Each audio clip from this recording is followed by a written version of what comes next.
So good evening, everybody, and welcome to Union Memorial United Methodist Church right here at the intersection of hope and wholeness. We're so glad that you took the time out of your busy schedule to join us for what is going to be a wonderful evening of theater, a wonderful evening of conversation, a dialogue around the health disparities that so often escape us in our day-to-day lives. And so we welcome you here, and I'm going to now turn it over to Mr. Brian Dories of Theater of War Productions. So let's welcome him as he comes.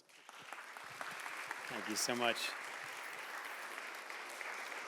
Thank you so much, Reverend. My name is Brian Dories. I'm the Artistic Director of Theater of War Productions. I'm here with 4 actors and my colleague Marjolaine Goldsmith, who's running our Zoom, and we're joined by some intrepid people who came out on a Wednesday night in the middle of April on a beautiful evening in Baltimore. We're also joined by hundreds of people all over the world on Zoom, and that's why the cameras are around us. And we'll be engaging them as well as you in a conversation tonight, framed by 4 texts from 1793 and 1 text from 1830. I know it sounds like a rager, but it's going to be great. It's a lot of text, but it has a great payoff in the end, because all of Theater of War Productions' work is about creating the conditions for dialogue that wouldn't have happened had we not performed the plays and the texts and the poems and the now long-form pieces of journalism that we perform.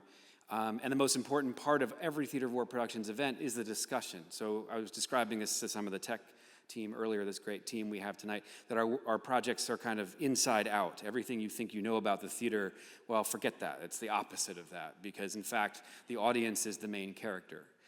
The audience knows more than we do. The audience with something at stake always has something to teach us about the text that we're here to perform. So the structure of tonight's really simple. These 4 actors, whom I'll introduce in just a second, are going to perform these texts by Absalom Jones and Richard Allen and Matthew Carey from the late 1700s and early 1800s. And as soon as they're done with the performance, they're going to come sit in the audience, and 5 members of the community here in Baltimore who've bravely agreed to come up and respond from their hearts and their guts to what they heard and saw in these texts that resonated with them personally and professionally, are going to replace the actors up here on stage to kick off our conversation. And then as soon as they're done with their brief opening remarks, I'm going to come out to you with microphones and ask you questions we've asked other audiences. We premiered this project in February at a sister church of this one, Ebenezer United Methodist Church on Capitol Hill, thanks to Reverend Brayshawn Jenkins in the back, who hosted us there and also introduced us to Reverend Jordan Smith, who hosts us here tonight. And we heard amazing things there. We then performed it at the Martin Luther King Jr. Library the next day. We learned amazing things there. We're excited to learn from you, and then tomorrow morning we're performing at Johns Hopkins Hospital. We'll carry with us things we heard in this community, in this space, to that performance, and on and on and on. So that's the idea behind tonight. Just briefly, the actors who've come with me to perform. To your far left is Chad Coleman. You may know him from The Wire and The Walking Dead. And to his right is Bill Camp. You might know him from The Night Of, and from so many star turns on Broadway and television, most recently Presumed Innocent. To his right is Peter Marks, who was the chief theater critic for the Washington Post for many years, and then he joined the circus and became an actor in our company, and we're really excited to welcome him to the other side of the equation, although he may review his own performance tonight, and we'll see if he's judicious about that in the paper tomorrow. And then to his right is Seth Gilliam. You may know him from The Wire and The Walking Dead and many other shows as well. These 4 actors are part of a much larger company of over 200 actors who, when they get the text or call from us, do you want to get up at the crack of dawn and stay in a Holiday Inn and perform on a military base or in a prison or in a hospital, they jump because they believe, like I do and Marjolaine, that there's nothing more important or powerful that we could be doing with our craft than what we're going to try to do in this room with you. It's rare in our profession, especially theirs, to do something that's of service with our craft, and that's the hope that tonight is of service. So the 4 texts we're going to perform tonight were written during and after the yellow fever epidemic of 1793 in Philadelphia. And I want to thank scholar Sasha White, who's here from Johns Hopkins, who introduced me to these texts. He teaches them in his classes and was kind enough to suggest we think about performing them. One of the texts at the center of the performance tonight is the first federally copyrighted work by African Americans by Absalom Jones and Richard Allen. In 1793, in August of 1793, a virulent illness, the yellow fever, ripped through Philadelphia. At that time, our nation's most important, most populous, most powerful city, the most medically important, the most politically important, most economically important city. The population was about 55,000 people, and over the span of several months, they lost 10,000, so roughly 20% of the population dies. 5,500 people died, so roughly 10% of the population dies. And that's still a staggering number.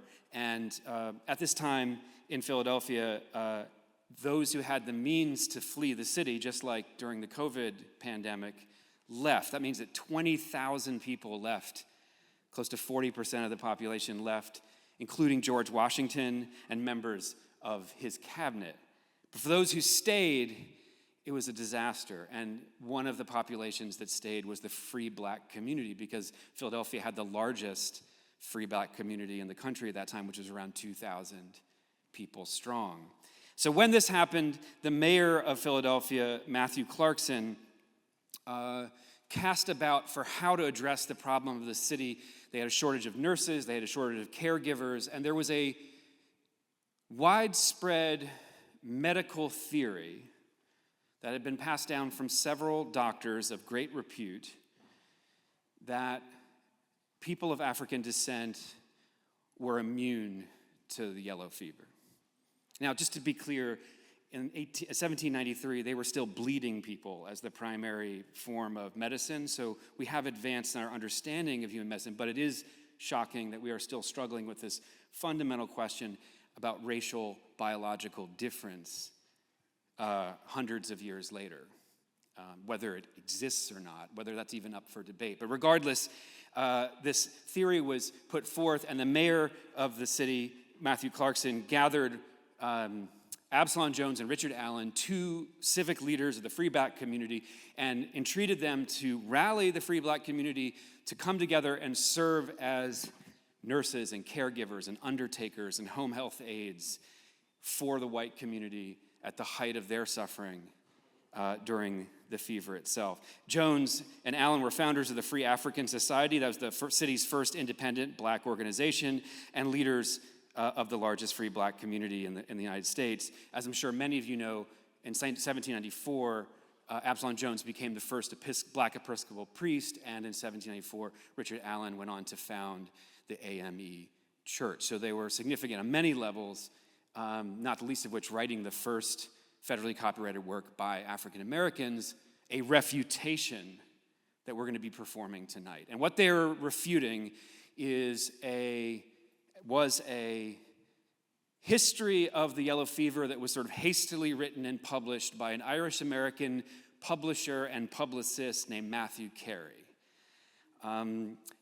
Pamphlets in the 1793 were kind of the social media of the time, the hastily written and published and distributed with maybe not the highest level of fact-checking, but to spread information. And those who had the largest presses had the largest mandate in terms of controlling the narrative. And Matthew Carey was the most preeminent publisher of his time, and his history of the yellow fever, his short history, was published in 4 editions. It went into a 5th edition, final edition, and over that span of time was printed, 10,000 copies were printed and distributed. Again, so that's more than 20% of the population of Philadelphia, to give you context about who he was.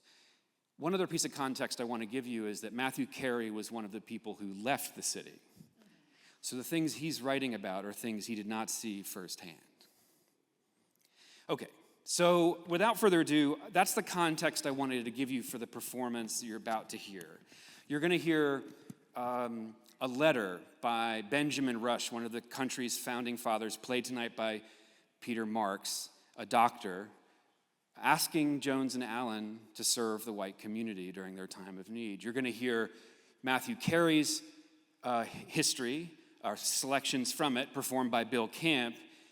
Then you'll hear Absalom Jones and Richard Allen's refutation of that history. Finally, you'll hear Matthew Carey's public address, his rebuttal to Jones and Allen's refutation. And then lastly, you will hear his final edition in which he made some corrections that acknowledge some of the things that are talked about in Jones and Allen's text. So without further ado, I'm going to turn things over to our actors. It's about an hour of text from the late 1700s, so I hope you can train your attention on it and take it in.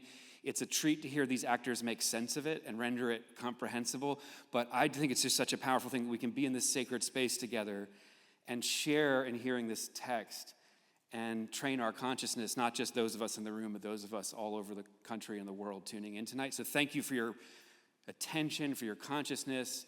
I can't wait to hear what you have to say. I'm going to turn things over to our actors because I told them I'd be brief and I've already overstayed my welcome. Without further ado, our performance of A Refutation.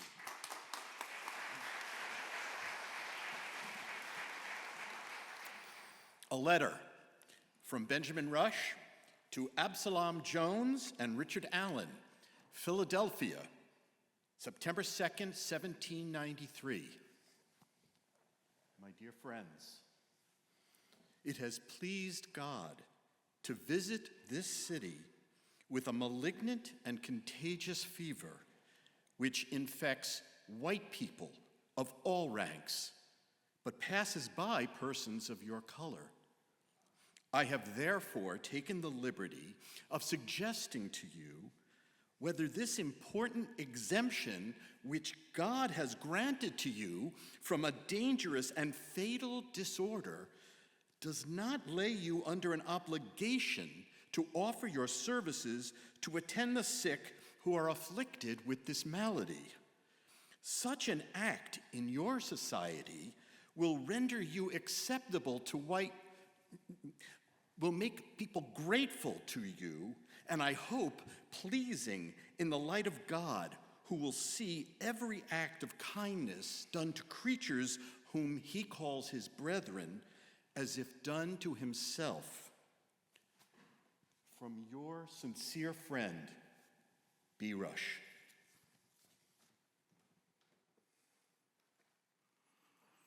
An advertisement placed by Absalom Jones and Richard Allen, co-founders of the Free African Society.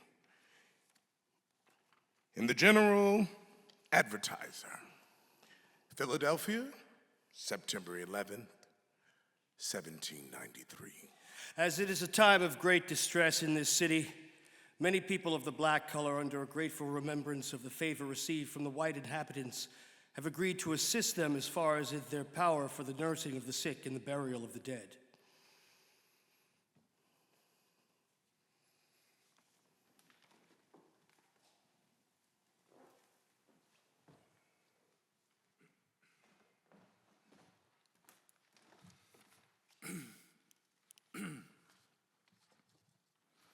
A short account of the malignant fever lately prevalent in Philadelphia, with a statement of the proceedings that took place on the subject in different parts of the United States by Matthew Carey.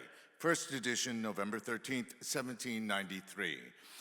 The symptoms which characterized the first stage of the fever were, in the greatest number of cases, after a chilly fit of some duration, a quick, tense pulse, hot skin, pain in the head and the back and limbs, flushed countenance, inflamed eye, moist tongue, oppression and sense of soreness at the stomach, especially upon pressure, frequent sick qualms and retchings to vomit without discharging anything except the contents last taken into the stomach, costiveness. And when stools were procured, the first generally showed a defect of bile or an obstruction to its entrance into the intestines, but brisk purges generally altered this appearance. These symptoms generally continued with more or less violence from 1 to 3, 4, or even 5 days, and then gradually abating, left the patient free from every complaint except general debility. On the febrile symptoms suddenly subsiding, they were immediately succeeded by a yellow tinge in the opaque cornea, or whites of the eyes, an increased depression at the precordia, a constant puking of everything taken into the stomach with much straining accompanied with a hoarse, hollow noise. If these symptoms were not soon relieved, a vomiting of matter resembling coffee grounds in color and consistence, commonly called the black vomit, sometimes accompanied with or succeeded by hemorrhages from the nose, fauces, gums, and other parts of the body, a yellowish purple color and putrescent appearance of the whole body, hiccup, agitations, deep and distressed sighing, comatose delirium, and finally, death. When the disease proved fatal, it was generally between the 5th and 8th days. This was the most usual progress of this formidable disease, though its several stages. There were, however, very considerable variations in the symptoms as well as in the duration of its different stages according to the constitution and temperament of the patient, the state of the weather, the manner of treatment. The febrile symptoms, however, has been already observed either gave way on the 3rd, 4th, or 5th day, and then the patient recovered, or they were soon after succeeded by a different but much more dangerous train of symptoms by debility, low pulse, cold skin, which assumed a tawny color mixed with purple, black vomiting, hemorrhages, hiccup, anxiety, restlessness, coma. Many who survived the 8th day, though apparently out of danger, died suddenly in consequence of a hemorrhage. While affairs were in this deplorable state and people at the lowest ebb of despair, we cannot be astonished at the frightful scenes that were acted, which seem to indicate a total dissolution of the bonds of society in the nearest and dearest connections. Who, without horror, can reflect on a husband married perhaps for 20 years, deserting his wife in the last agony? A wife unfeelingly abandoning her husband on his deathbed. Parents forsaking their children. Children ungratefully flying from their parents and resigning them to chance, often without an inquiry after their health or safety. Masters hurrying off their faithful servants to Bush Hill Hospital, even on suspicion of the fever. And that at a time when, almost like Tartarus, it was open to every visitant, but rarely returned any. Servants abandoning tender and humane masters who only wanted a little care to restore them to health and usefulness. Who, I say, can think of these things without horror? Yet they were often exhibited throughout our city, and such was the force of habit that the parties who were guilty of this cruelty felt no remorse themselves, nor met with the censure from their fellow citizens, which should conduct would have excited at any other period. Indeed, at this awful crisis, so much did self appear to engross the whole attention of many that in some cases not more concern was felt for the loss of a parent, a husband, a wife, or an only child. On other occasions would have been caused by the death of a faithful servant. This kind of conduct produced scenes of distress and misery of which parallels are rarely to be met with, and which nothing could palliate but the extraordinary public panic and the great law of self-preservation, the dominion of which extends over the whole animated world. Men of affluent fortunes who have given daily employment and sustenance to hundreds have been abandoned to the care of a Negro, after their wives, children, friends, clerks, and servants had fled away and left them to their fate. In some cases, at the commencement of the disorder, no money could procure proper attendance.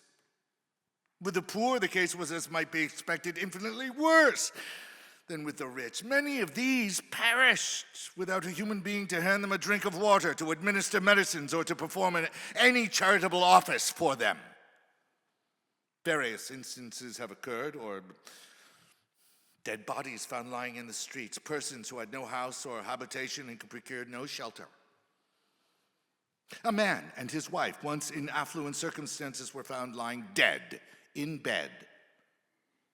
And between them was their child, little infant, who was sucking its mother's breast. How long had they lain thus? Uncertain. A woman whose husband had just died of the fever was seized with the pains of parturition and had nobody to assist her, as the women in the neighborhood were afraid to go into the house. She lay for a considerable time in a degree of anguish that will not bear description. At length, she struggled to reach the windows, cried out for assistance. 2 men passing by went upstairs, but they came at too late a stage. She was striving with death, and actually in a few minutes expired in their arms. Another woman whose husband and 2 children lay dead in the room with her was in the same situation as the former, without a midwife or any other person to aid her. Her cries at the window brought up one of the carters employed by the Committee for the Relief of the Sick. With his assistance, she was delivered a child, which died in a few minutes, as did the mother, who was utterly exhausted by her labor, by the disorder, and by the dreadful spectacle before her, and thus lay in one room no less than 5 dead bodies. An entire family carried off within a few hours. Instances have occurred of respectable women who, in their lying in, have been obliged to depend on their maidservants for assistance, and some have had none but from their husbands. Some of the midwives were dead. Others left the city. A servant girl belonging to a family in this city in which the fever had prevailed was apprehensive of danger and resolved to remove herself to a relation in the country. She was, however, taken sick on the road and returned to town, where she could find no person to receive her. One of the guardians of the poor provided a cart and took her to the almshouse, into which she was refused admittance. She was brought back, but the guardian could not procure her a single night's lodging, and in fine, after every effort made to provide her shelter, she absolutely expired in the cart. This occurrence took place before Bush Hill Hospital was even opened.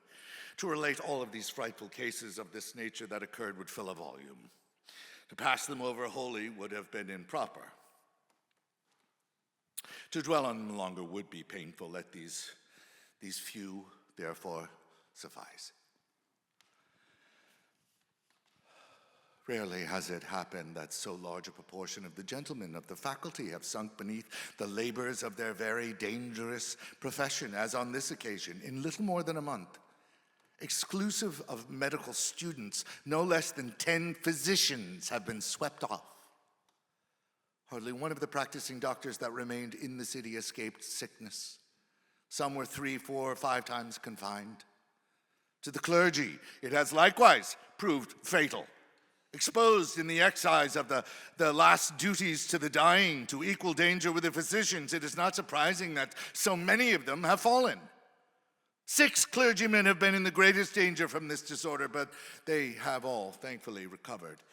Among the women, the mortality has not been by any means so great as among the men, nor among the old and infirm as among the middle-aged and robust. To tipplers and drunkards, and to men who lived high and were of a corpulent habit of body, this disorder was very fatal. Of these, many were seized, and the recoveries were very rare.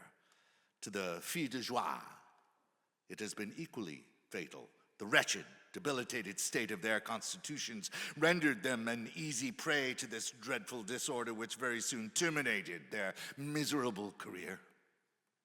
It has been dreadfully destructive among the poor as well. It is very probable that at least 7/8 of the number of the dead were of that class. The inhabitants of dirty houses have severely expiated their neglect of cleanliness and decency by the numbers of them that have fallen sacrifices. Whole families, such houses, have sunk into one silent, undistinguished grave. The mortality in confined streets, small alleys, closed houses, debarred of a free circulation of air, has exceeded in a great proportion that in the large streets and well-aired houses. In some of the alleys, a third or fourth of the whole of the inhabitants are no more. In 30 houses, the whole number in Pewter Platter Alley, 32 people died. And in Market Street, in 170 houses, only 39. The streets in the suburbs that had the benefit of the country air, especially towards the west part of the city, have suffered very little. Of the wide, airy streets, none lost so many people as Arch, near Water Street, which may be accounted for by its proximity to the original seat of the disorder. It is to be particularly remarked that, in general, the more remote the streets were from Water Street, the less they experienced of the calamity.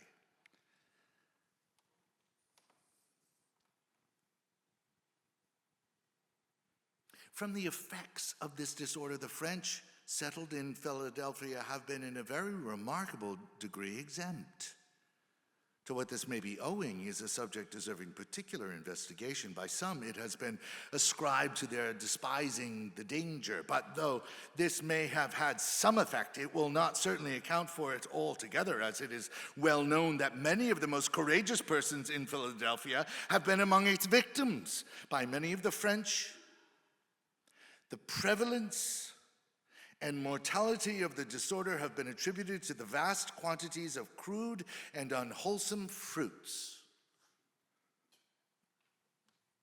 brought to our markets and consumed by all classes of people. The effect of fear in predisposing the body for this and other disorders and increasing their malignance when taken is well known. The following exception to the general rule, for the truth of which I pledge myself, is curious and interesting. A young woman whose fears were so very prevalent as not only to render her unhappy from the commencement of the disorder, but even to interfere with the happiness of the family with whom she had lived, had to attend on 7 persons, all of whom were in a very dangerous state, and one of whom died. Her attendance was assiduous and unremitted for nearly 3 weeks, yet she has never been in the slightest degree afflicted.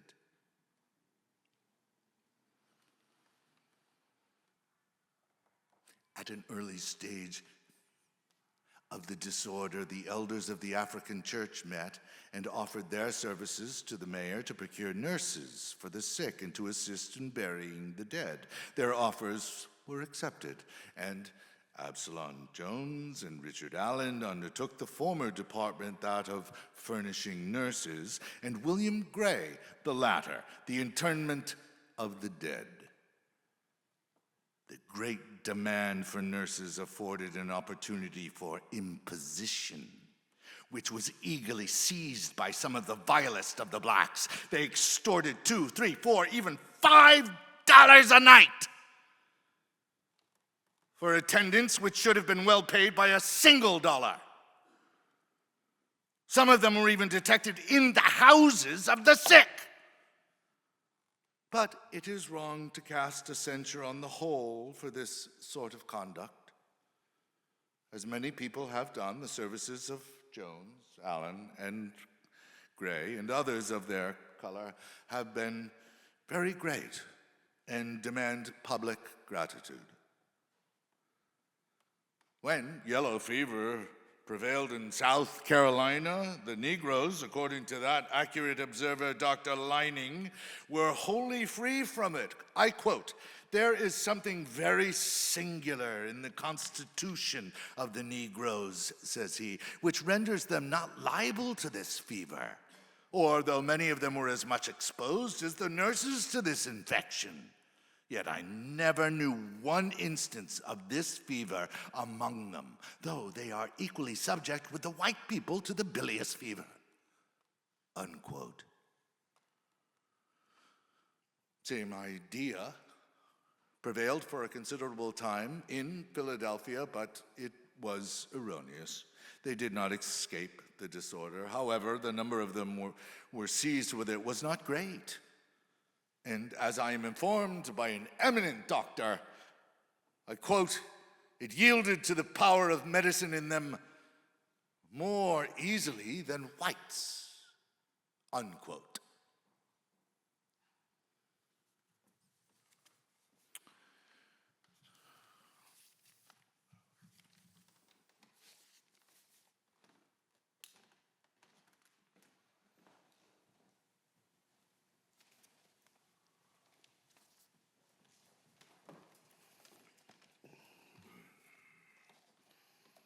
A narrative of the proceedings of the black people during the late awful calamity in Philadelphia in the year 1793. And a refutation of some censures thrown upon them in some late publications. By Absalom Jones. And Richard Allen.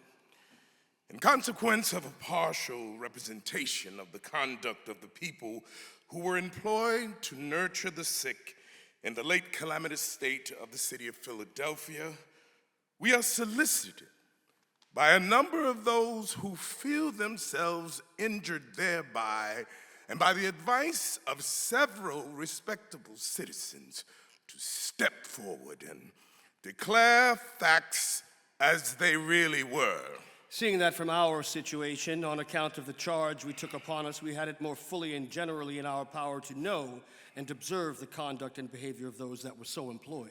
Early in September, a solicitation appeared in the public papers to the people of color to come forward and assist the distressed, perishing, and neglected sick with a kind of assurance that people of our color were not liable to take the infection.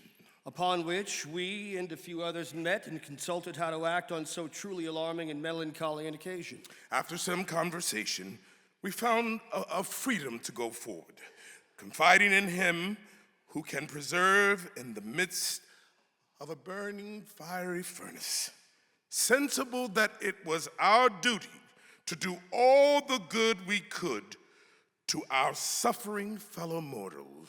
We set out to see where we could be most useful. The first we visited was a man in Elmsley's Alley who was dying, and his wife lay dead at the time in the house. There were none to assist but two poor, helpless children. We administered what relief we could and applied to the overseers of the poor to have the woman buried. We visited upwards of 20 families that day. There were scenes of woe indeed. The Lord was pleased to strengthen us and remove all fear from us, and disposed our hearts to be as useful as possible. In order to better regulate our conduct, we called on the mayor the next day to consult with him how to proceed so as to be most useful. The first object he recommended was a strict attention to the sick and the procuring of nurses.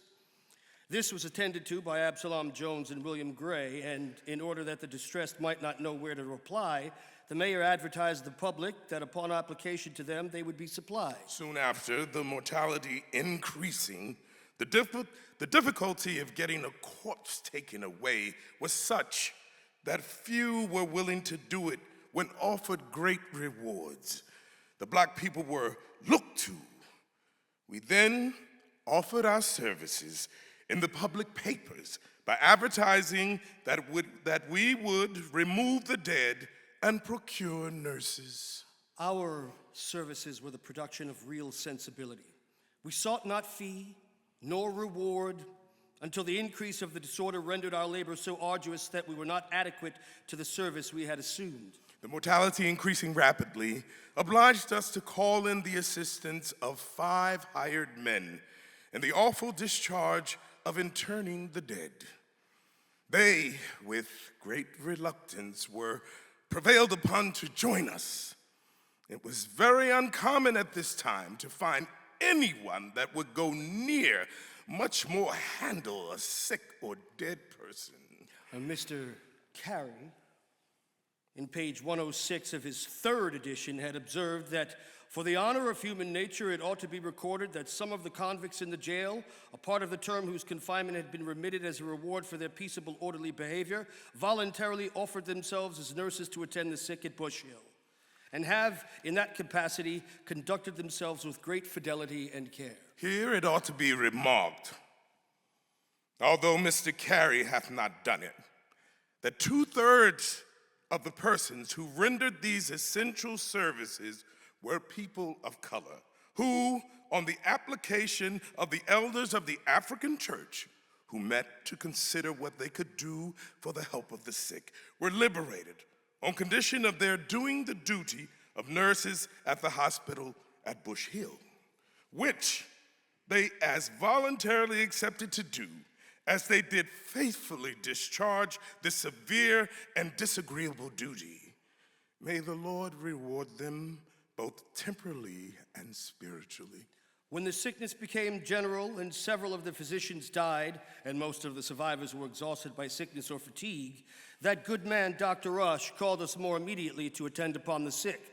Knowing we could both bleed, he told us we could increase our utility by attending to his instructions, and accordingly directed us where to procure medicine duly prepared, with proper directions how to administer them and at what stages of the disorder to bleed. And when we found ourselves incapable of judging what was proper to be done, to apply to him, and he would, if able, attend them himself, or send Edward Fisher, his pupil, which he often did, and Mr. Fisher manifested his humanity by an affectionate attention for their relief. This has been no small satisfaction to us, for we think that when a physician was not attainable, we have been the instruments in the hand of God for saving the lives of some hundreds of our suffering fellow mortals. We feel ourselves sensibly aggrieved by the censorious epitaphs of many who did not render the least assistance in the time of necessity,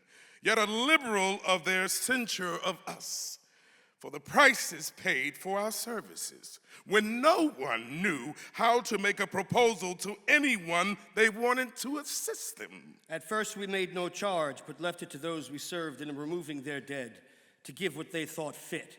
We set no price until the reward was fixed by those who had served. After paying the people we had to assist us, our compensation is much less than many will believe. We do assure the public that all the money we have received for burying and for the coffins which we ourselves purchased and procured has not defrayed the expenses of the wages which we had to pay to those whom we employed to assist us. And we repeat our assurance that this is the fact. And we add another, which will serve the better to explain it. We have buried several hundreds of poor persons and strangers for which service we have never received nor never asked any compensation. We feel ourselves hurt most by a partial, censorious paragraph in Mr. Carey's second edition of his account of the sickness in Philadelphia, pages 76 and 77, where he asperses the blacks alone for having taken the advantage of the distressed situation of the people. That some extravagant prices were paid, we admit. But how came they to be demanded? The reason is plain. It was with difficulty persons could be had to supply the wants of the sick. As nurses, applications became more and more numerous. The consequence was, when we procured them at $6 per week and called upon them to go where they were wanted, we found they were gone elsewhere. Here was a disappointment.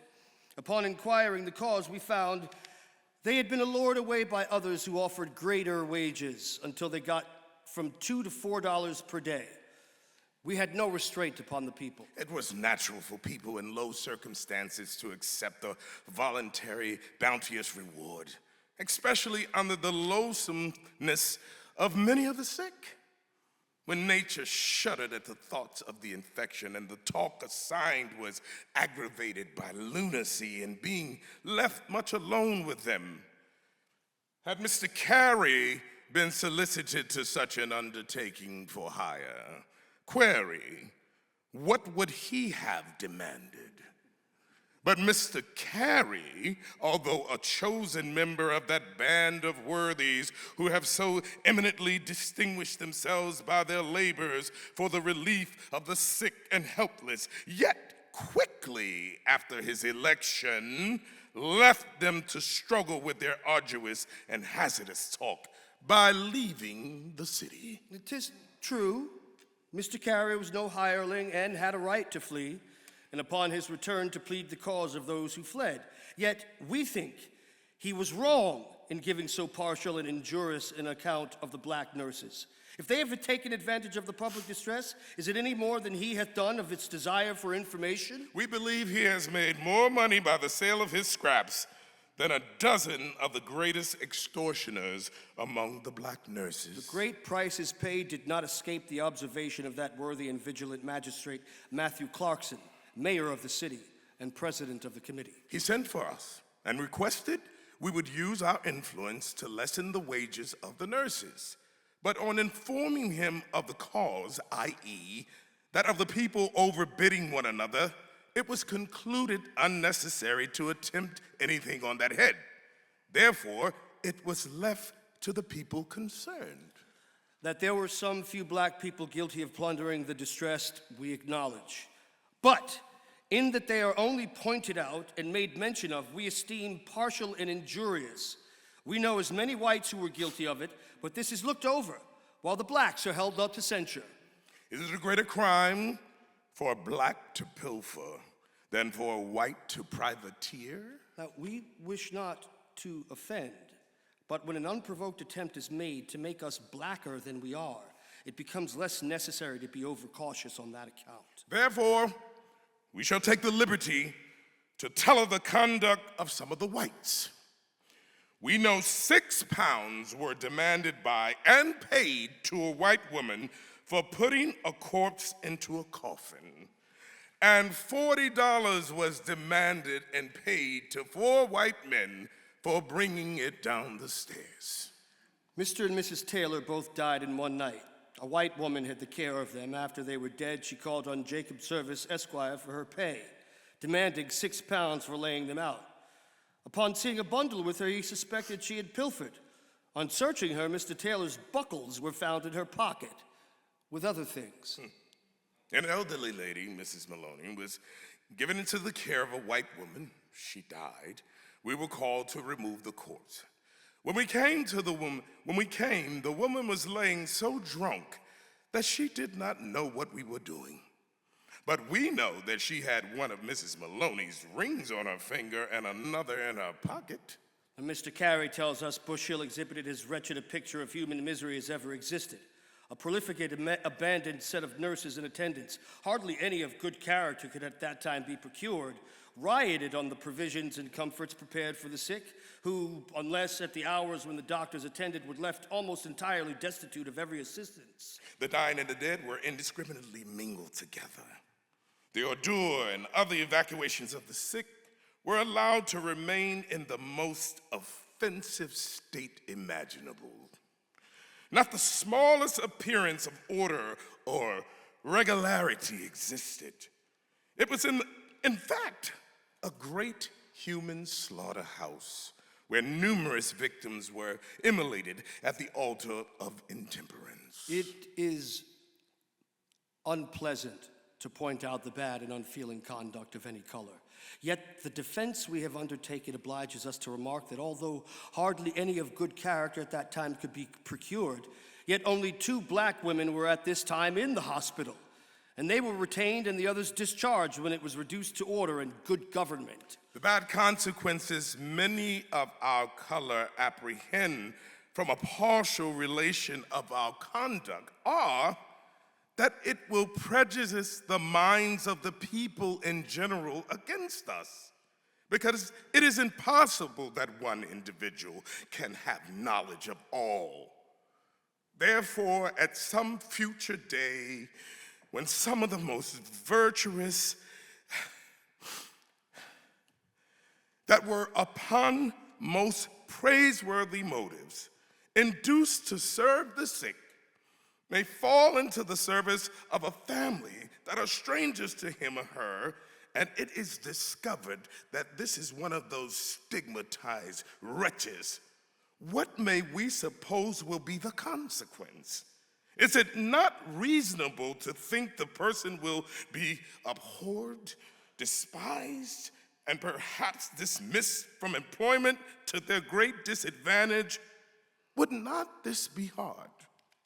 And have we not, therefore, sufficient reason to seek for redress? We can with certainty assure the public that we have seen more humanity, more real sensibility from the poor blacks than the poor whites.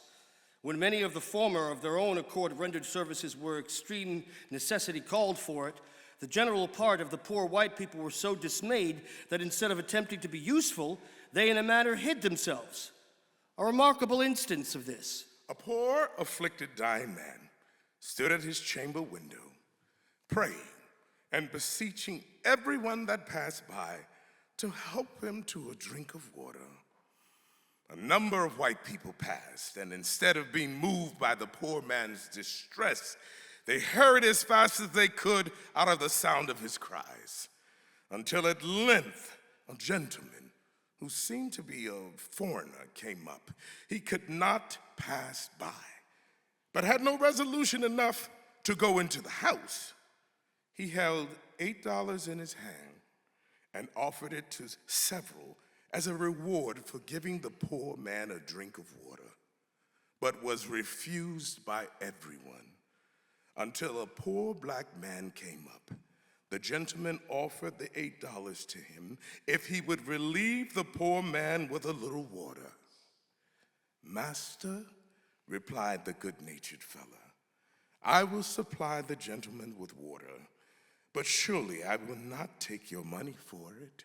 Nor could he be prevailed upon to accept his bounty. He went in, supplied the poor object with water, and rendered him every service he could. A poor black man named Samson went constantly from house to house where distress was and no assistance, without fee or reward. He was smote with the disorder and died. After his death, his family was neglected by those he had served. Sarah Bass, a poor black widow, gave all the assistance she could in several families for which she did not receive anything. And when anything was offered her, she left it to the option of those that served. A woman of our color nursed Richard Mason and son when they died. Richard's widow, considering the risk the poor woman had run, and from observing the fears that sometimes rested on her mind, expected she would have demanded something considerable. But upon asking what she demanded, her reply was $50 per day. Mrs. Mason intimated it was not sufficient for her attendance. She replied it was enough for what she had done and would take no more. Mrs. Mason's feeling was such that she settled an annuity of £6 a year on her for life. Her name is Mary Scott. An elderly black woman nursed with great diligence and attention. When recovered, he asked what he must give her for her services. She replied, "A dinner, master, on a cold winter's day." And thus she went from place to place, rendering every service in her power without an eye to reward. A young black woman who was requested to attend one night upon a white man and his wife, who were very ill. No other person could be had. Great wages were offered her. She replied, "I will not go for money. If I go for money, God will see it and maybe make me take the disorder and die. But if I go and take no money, he may spare my life." She went about 9 o'clock and found them both on the floor. She could procure no candle or other light, but stayed with them about 2 hours and then left them. They both died that night. She was afterward very ill with the fever. Her life was spared. Caesar Crackle, a black man, offered his services to attend the sick and said, "I will not take your money. I will not sell my life for money." It is said he died with the flu. A black lad at the widow Gilpin's was entrusted with his young master's keys. On his leaving the city, and transacted his business with the greatest honesty and dispatch, having unloaded a vessel for him in the time, and loaded it again. A woman that nursed David Bacon, charged with exemplary moderation, and said she would not have any more. It may be said, in vindication of the conduct of those who discovered ignorance or incapacity in nursing, that it is in itself a considerable art derived from experience, as well as the exercise of the finer feelings of humanity. This experience, 9/10 of those employed, it is probable were wholly strangers to. We do not recollect such acts of humanity from the poor white people, and all round we have been engaged in. We could mention many other instances of the like nature, but we think it needless. It is unpleasant for us to make these remarks, but justice to our color demands it. Mr. Carey pays William Gray and us a compliment. He says our services and others of their color have been very great. By naming us, he leaves these others in the hazardous state of being classed with those who were called the vilest. The few that were discovered to merit public censure were brought to justice, which ought to have sufficed without being canvassed over in his trifle of a pamphlet, which causes us to be more particular and endeavor to recall the esteem of the public for our friends and the people of color, as far as they may be found worthy. For we conceive and experience proves it, that an ill name is easier given than taken away. We have many unprovoked enemies who begrudge us the liberty we enjoy, and are glad to hear of any complaint against our color, be it just or unjust, in consequence of which we are more earnestly endeavoring all in our power to warn, rebuke, and exhort our African friends to keep a conscience void of offense towards God and man, and at the same time would not be backward to interfere when stigmas or oppression appear pointed at or attempted against them unjustly. And we are confident we shall stand justified in the fight of the candid and judicious for such conduit. Well, Mr. Carey's first, second, and third editions are gone forth into the world, and in all probability have been read by thousands that will never read his fourth. Consequently, any alteration he may have hereafter make in the paragraph alluded to cannot have the desired effect or atone for the past. Therefore, we apprehend it necessary to publish our thoughts on the occasion. Had Mr. Carey said, a number of white and black wretches eagerly seized on the opportunity to exhort from the distressed, and some few of both were detected in plundering the sick, it might extenuate in a great degree the having made mention of the blacks. We can assure the public that there were as many whites as black people detected in pilfering, although the number of the latter employed as nurses was 20 times as great as the former, and that there is, in our opinion, as great a proportion of white as of black inclined to such practices. It is rather to be admired that so few instances of pilfering and robbery happened, considering the great opportunities there were for such things. We do not know of more than 5 black people suspected of anything clandestine out of the great number employed. The people were glad to get any person to assist them. A black was preferred because it was supposed they were not so likely to take the disorder. The most worthless were acceptable, so that it would have been no cause of wonder if 20 causes of complaint occurred for one that hath. It has been alleged that many of the sick were neglected by the nurses. We do not wonder at it, considering their situation, in many instances, up night and day, without anyone to relieve them, worn down with fatigue and want of sleep.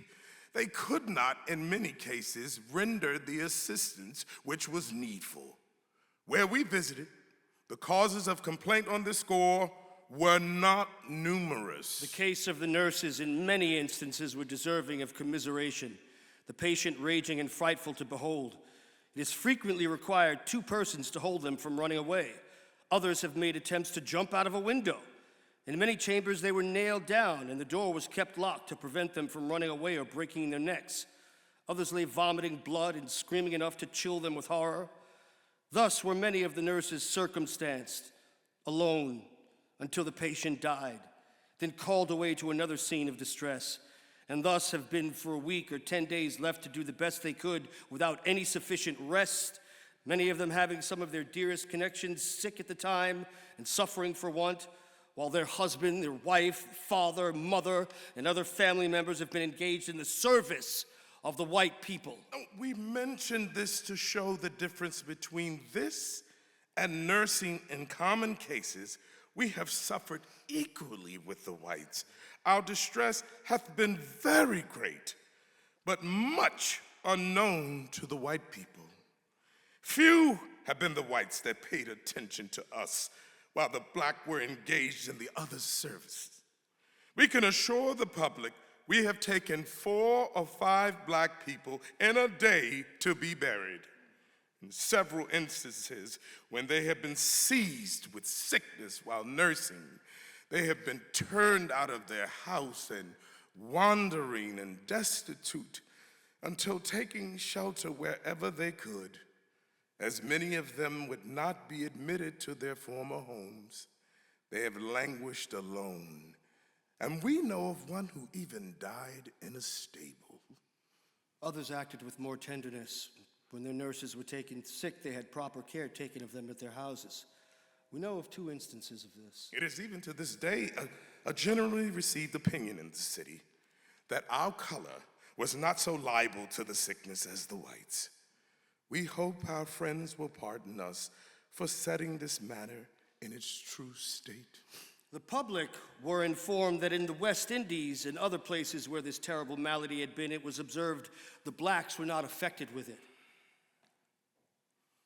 Happy would it have been for you, and much more so for us, if this observation had been verified by our experience. When the people of our color had the sickness and died, we were imposed upon and told it was not with the prevailing sickness until it became too notorious to be denied. Then we were told some few died, but not many. Thus were our services extorted at the peril of our lives. Yet you accuse us of extorting a little money from you. The Bill of Mortality for the year 1793, published by Matthew Whitehead and John Ormrod, clerks, and Joseph Dolby, sexton, will convince any reasonable man that will examine it that as many colored people died in proportion as others. In 1792, there were 67 of our color buried, and in 1793, it amounted to 305. Thus, the burials among us have increased more than 4-fold. Was not this in a great degree the effects of the services of the unjustly vilified black people? Perhaps it may be acceptable to the reader to know how we found the sick affected by the sickness. Our opportunities of hearing and seeing them have been very great. They were taken with a chill, a headache, a sick stomach, with pains in the limbs and back. This was the way the sickness in general began, but all were not affected alike. Some appeared but slightly affected with some of these symptoms. What confirmed us in the opinion of a person being smitten was the color of their eyes. In some, it raged more furiously than in others. Some have languished for 7 and 10 days and appeared to get better the day or some hours before they died, while others were cut off in 1, 2, 3 days, but their complaints were familiar. Some lost their reason and raged with all the fury madness could produce and died in strong convulsions. Others retained their reason to the last and seemed rather to fall asleep than die. We could not help remarking that the former were of strong passions and the latter of a mild temper. Numbers died in a kind of dejection. They concluded that they must go, so the phrase for dying was, and therefore, in a kind of fixed, determined state of mind, went off. It struck our minds with awe to have application made by those in health to take charge of them in their sickness and of their funeral. Such applications, how he would have it conducted, it seemed a surprising circumstance. For the man appeared at the time to be in perfect health, but calling 2 or 3 days after to see him, found a woman dead in the house, and the man so far gone that to administer anything for his recovery was needless. He died that evening. We mention this as instance of the dejection and despondence that took hold on the minds of thousands, and are of opinion it aggravated the case of many, while others who bore up cheerfully got up again, that probably would otherwise have died. When the mortality came to its greatest stage, it was impossible to procure sufficient assistance. Therefore, many whose friends and relations had left them died unseen and unassisted. We have found them in various situations, some laying on the floor, as bloody as if they had been dipped in it, without any appearance of their having had even a drink of water for their relief. Others laying on a bed with their clothes on, as if they had come in fatigued and lain down to rest. Some appeared as if they had fallen dead on the floor from the position we found them in. Truly our talk was hard, yet through mercy we were enabled to go on. One thing we observed in several instances when we were called on the first appearance of the disorder to bleed, the person frequently, on the opening a vein, the operation was near over, felt a change for the better and expressed a relief in their chief complaints, and we made it a practice to take more blood from them than is usual in other cases. These, in a general way, recovered. Those who did omit bleeding any considerable time after being taken by the sickness rarely expressed any change they felt in the operation. We feel a great satisfaction in believing that we have been useful to the sick, and thus publicly thank Dr. Rush for enabling us to do so. We have bled upwards of 800 people and do declare we have not received the value of $1.50 thereof. We were willing to imitate the doctor's benevolence, who, sick or well, kept his house open day and night to give what assistance he could in this time of trouble. Several affecting instances occurred when we were engaged in burying the dead. We have been called to bury some who then we found alive. At other places, we found a parent dead, and none but little innocent babes to be seen whose ignorance led them to think their parent was asleep. On account of their situation and their little prattle, we have been so wounded and are feeling so hurt that we almost concluded to withdraw from our undertaking. But seeing others so backward, we still went on. An affecting instance. A woman died, and we were sent to bury her, and on our going into the house and taking the coffin in, a dear little innocent accosted us. "Mama is asleep, don't wake her." But when she saw us put her in a coffin, the distress of the child was so great that it almost overcame us. When she demanded why we put her mama in the box. We did not have an answer for her, but committed her to the care of a neighbor and left her with heavy hearts. In other places where we have been to take the corpse of a parent and have found a group of little ones alone, some of them in a measure capable of knowing their situation, their cries and the innocent confusion of the little ones seemed almost too much for human nature to bear. We have picked up little children that were wandering, they knew not where, whose parents were cut off, and taken them to the orphan house. For at this time, the dread that prevailed over people's minds was so general that was a rare instance to see one neighbor visit another. And even friends, when they met in the streets, were afraid of each other. Much less would they admit into their houses the distressed orphans that had been where the sickness was. This extreme seemed in some instances to have the appearance of barbarity. With reluctance, we call to mind the many opportunities there were and the power of individuals to be useful to their fellow men. Yet through the terror of the times was omitted. A black man riding through the street saw a man push a woman out of the house. The woman staggered and fell on her face in the gutter and was not able to turn herself. The black man thought she was drunk, but observing she was in danger of suffocation, alighted and taking the woman up, found her perfectly sober, but so far gone with the disorder that she was not able to help herself. The hard-hearted man that threw her down shut the door and left her in such a situation. She might have perished in a few minutes. We heard of it and took her to Bushmill. Many of the white people that ought to be patterns for us to follow after have acted in a manner that would make humanity shudder. We remember an instance of cruelty which we trust no black man would be guilty of. Two sisters, orderly, decent white women, were sick with the fever. One of them recovered so as to come to the door.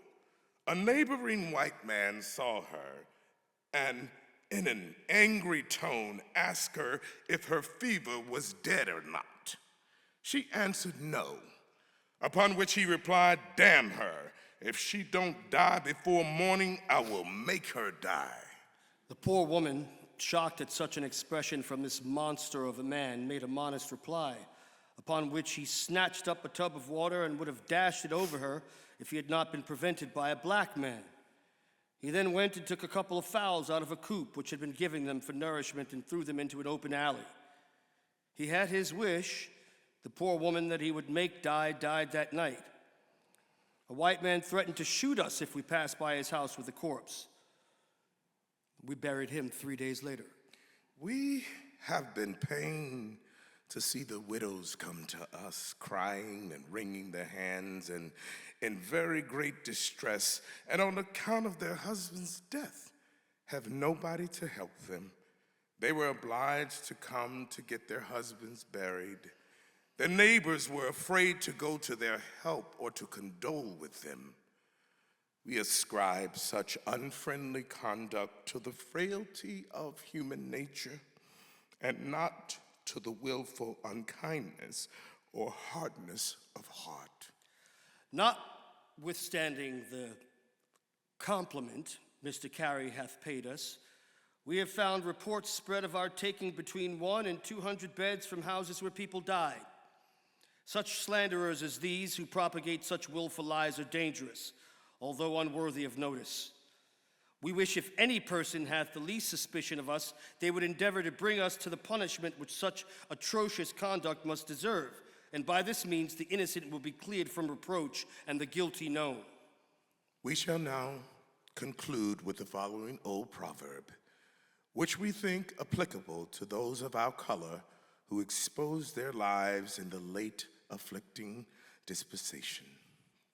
God and soldier all men do adore, in time of war and not before. When the war is over and all things righted, God is forgotten and the soldier is slighted.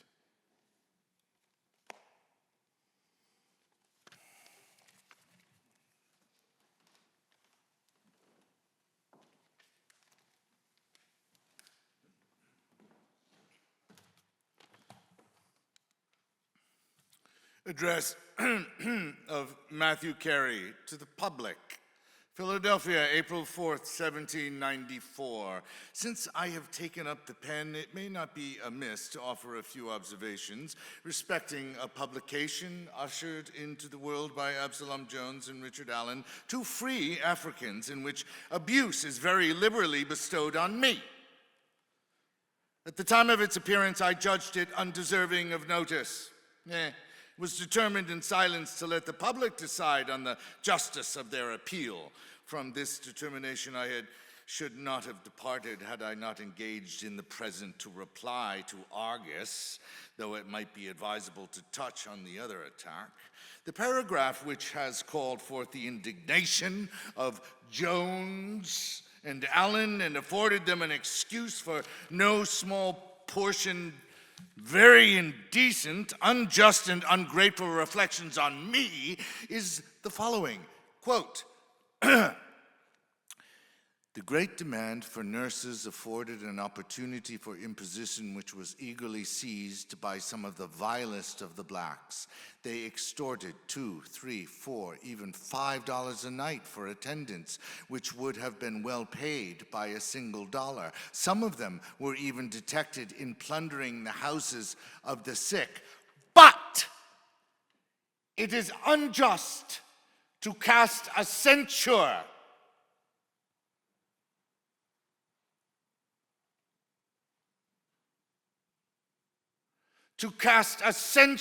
on the whole for this sort of conduct, as many people have done. The services of Jones, Allen, and Gray, and others of their color have been very great, and demand public gratitude, unquote. I would fain ask the reader, is this the language of an enemy? Is it not rather that of an advocate, endeavoring to palliate facts which are not attempted to be denied? Does this deserve railing or reproach? Is it honorable for Jones and Allen to replay evil for good?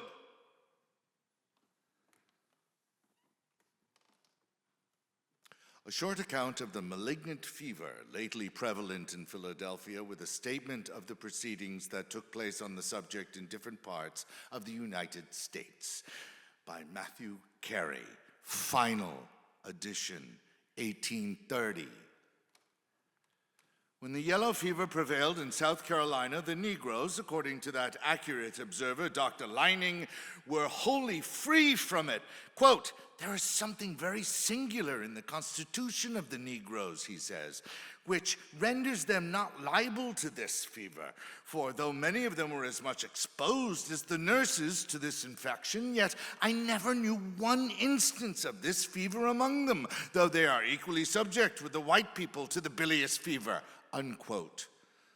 The same idea prevailed for a considerable time in Philadelphia, but it was erroneous.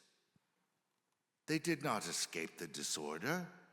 However, there were scarcely any of them seized at first, and the number that were finally affected was not great.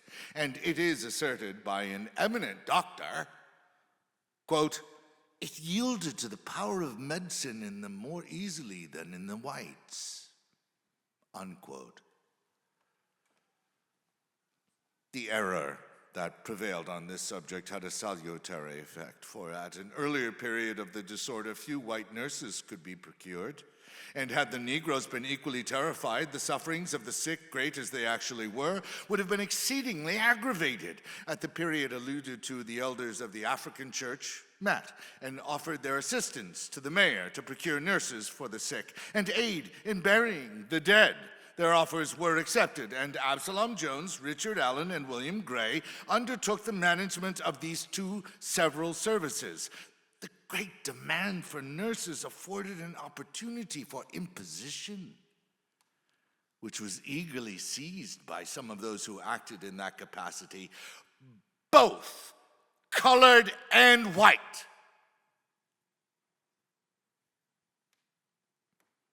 They extorted $2, $3, $4, even $5 a night for such attendance as would have been well paid for by a single dollar. Some of them were even detected in plundering the houses of the sick. On examining the books of the hospital at Bush Hill, it appears that there were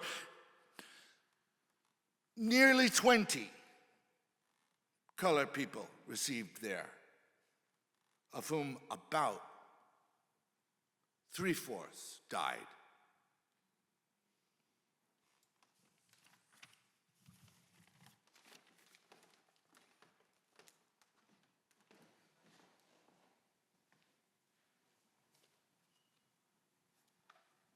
That's the end of our dramatic presentation for this evening. Thank you very much for your attention.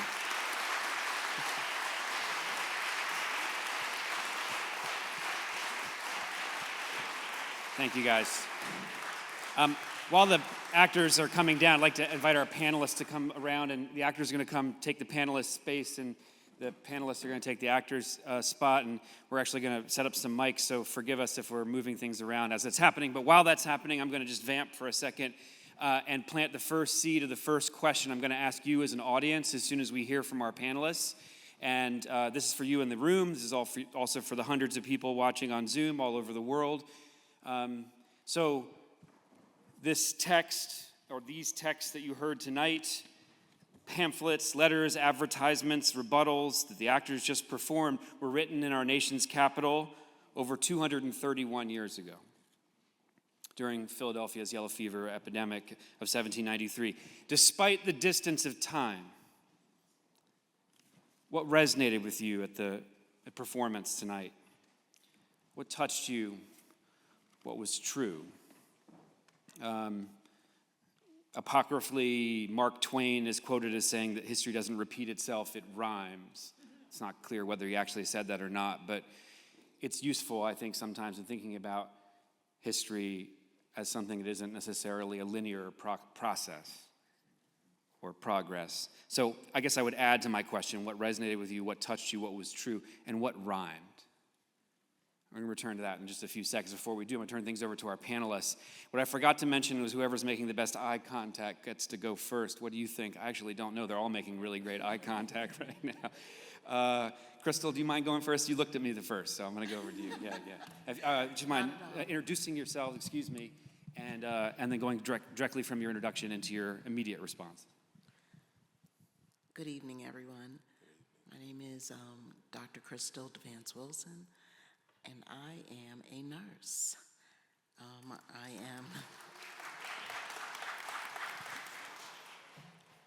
I am honored to be here and have this opportunity tonight.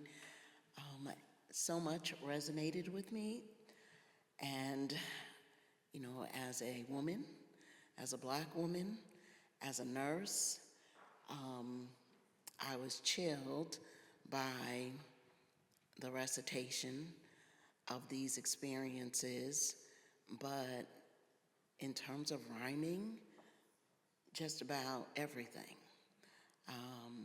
Having to be a caregiver at every level of your life, and then having it be your profession. Thinking about experiences where, as a nurse, we were put in similar situations. Hazard pay kept ringing in my head because during COVID, the nurses were spent. They were exhausted, they were overworked, they were scarce, and they did not get paid what they were worth. Fake news resonated. How vicious, how deleterious, how divisive, how hateful that could be. That rhymed. I'm going to stop there and let my fellow panelists speak. Thank you so much, Crystal, for being first. I really appreciate it. Sir, yeah. My name is Pernell Oden. I'm a retired firefighter. What resonated with me was the, misinformation and uncertainty of the whole disease and how one narrative can be portrayed and people get confused with what's really gonna help. I happen to be working, I'm retired now, but I was working when we had the E. coli scare a couple years ago. I think this was before COVID. And we always take precautionary measures when we go on calls anyway. we call it universal precaution, gloves, masks, things like that. But we also had our dispatch would ask people on the phone when they called for 911 service, had they been out of the country, to give us even a better understanding or heads up on what type of symptoms or something we might come in contact with. But if you have true and great information, you can do your best care for everybody. Thank you so much. Really appreciate you sharing your perspective. Sir, over to you. Hello, my name is Eric Hammock. I am a retired firefighter paramedic. What resonated with me, it started right from the beginning, because you think of something from 1793, and it brought me back to about 12 or 14 years ago when I looked at the resonation of the color, because you're black. One thing that stood out right there is you're not qualified to even be able to do the job, to be here, to help me out in the health situation that I am in. As they were saying, oh, wow, we're going to let the black people help us? You know, I was on a call, and at the time, I was the only black paramedic in the county that I was working in. And it's, like I said, it was only 12, 14 years ago. And I went into a house, and a young lady was having a heart attack. And her husband, first of all, said, where's the paramedic? And the firefighter said, he's right there. He said, no, where's the paramedic? I'm not looking for the EMT. And he said, the paramedic is right there. So he looked at me and he said, I have a problem with that. And I looked at his wife, and she was literally having a heart attack. I said, what is the problem, sir? I said, I'm not here to take care of you. I'm here to take care of your wife. And he said, well, I have a problem with that. I said, because of the color of my skin? So I asked him, I said, I'll take this question to you, sir. Do you love your wife as much as you hate me being a black person? And he stepped aside, and we went away. But, you know, it hit me soon. I mean, it was at the beginning of it when it went on, and as soon as that came up, you know, do we have to write, you know, do we really got to let these black people help us? Pow, 12, 14 years ago, when I was the only black paramedic and was questioned, was I capable of helping his wife? And she was having a heart attack. Thank you. Thank you so much. Thank you for sharing that. Good evening. My name is Colby Oden, and I'm a nurse practitioner. I've been a nurse for about 14 years, so what resonated to me was working through COVID, because at the beginning, nobody really knew what was going on. We kind of were fake news, like, oh, it spread through this, it spread through that, but as a nurse working in it, you were scared every time because you really didn't know what to expect, but you were still going like, okay, this is the job, this is what I'm here for. So you just kind of let your fear, at least for me, I just put it on the back burner and just kind of focused on like, hey, this is what I was called to do, so I got to step up and do what I need to do, and we'll go from there. But it resonated with me with like the supplies and the shortage, because I remember when we had COVID, I wore the same mask for 2 weeks straight because supplies were so scarce. So it was like, if I have it, I'm not going to get rid of it because I have to keep breathing it in and all of this stuff. So that was what resonated with me. And then the same thing with the pay, travel nursing like skyrocketed. People were beating my phone down like nonstop. Oh, we need you in New York. We need you in everywhere. And I'm like, I can't. I got to stay here again because you just don't know what you're walking into. So what also resonated with me was the qualifications and the thought that some blacks were exempt from the disease. It made me think of times when I was a charge nurse on the floor, and again, problems come up when you're the charge nurse. You're the person that has to fix it, and certain people who were white would always look at me like, well, where's the charge nurse?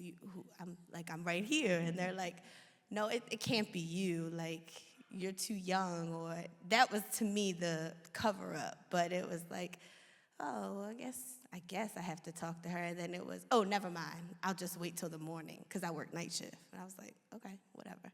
So it just resonated a lot. Same thing with Black people and how we're stereotyped in healthcare to be so strong and not feel pain. I've seen that countless times where we're brushed under the rug for, oh, it's not real, it's all in your head. And then it's, oh, you're drug seeking.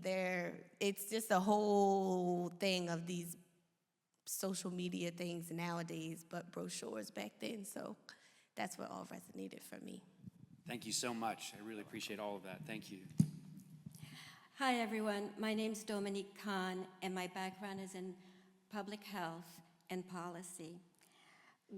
Words swam in my mind as I listened to the various presentations, and the words were fear, misinformation, expectations, and last, the lack of data information on how diseases have different effects in different populations, and particularly minority and Black populations.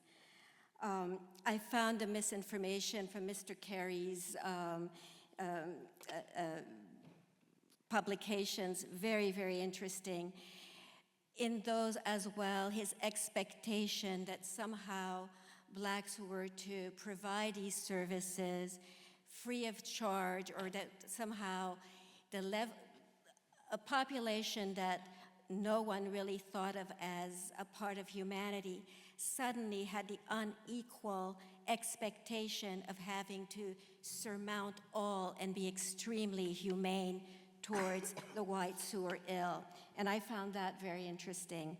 I also found the idea that somehow Blacks were not affected by this, and yet we know that the disease came from, or the word was that it came from the West Indies, and somehow Blacks weren't dying in either the West Indies or anywhere else until the end, when Mr. Carey comes to admit that Blacks are indeed affected by the disease.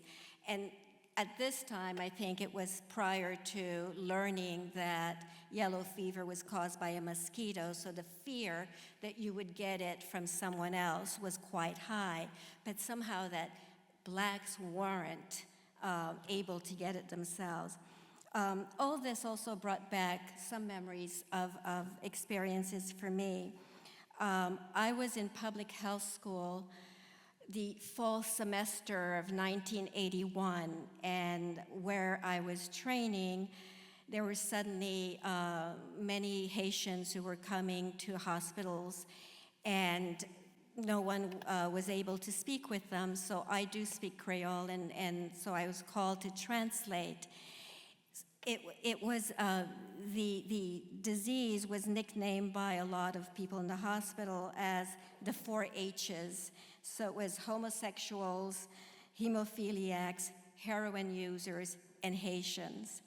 And the fear around this disease, because we knew so very, very little about it at the time, is just something that just kept popping back in my mind as I listened to the refutations, and particularly for the Haitian population, the understanding that it wasn't something about being Black, being Haitian, that caused AIDS, but rather it was a set of behaviors and circumstances that opened one up to the infection. So I thought, first of all, I do also want to thank the actors. This was a tremendous job. I mean, it was very, very heart-wrenching for me to listen to some of the passages. So really, thank you so much. Thank you. Thank you so much. It's absolutely no small thing to get up in front of your community and make such personal connections to texts like these. I want to thank you for your candor, for showing us the way forward, to getting us started. As I mentioned before, I'm going to turn my back to you, but not out of disrespect. You have live mics, so like the voice of God, you can come back into the conversation whenever you feel so moved, and I hope you will.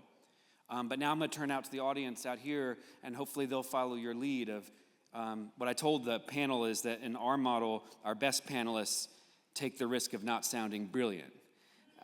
our best panelists don't always have their words. I'd say that about their audience members too. Sometimes people raise their hand, they don't know what they're going to say until they're saying it. That's okay. This is not an academic exercise. So here's the question again, and I see a hand already, so I'm going to bring it to you. In spite of the fact this is over 231 years old, these texts you heard tonight, what resonated with you, what touched you, what was true, what rhymed? Over to you.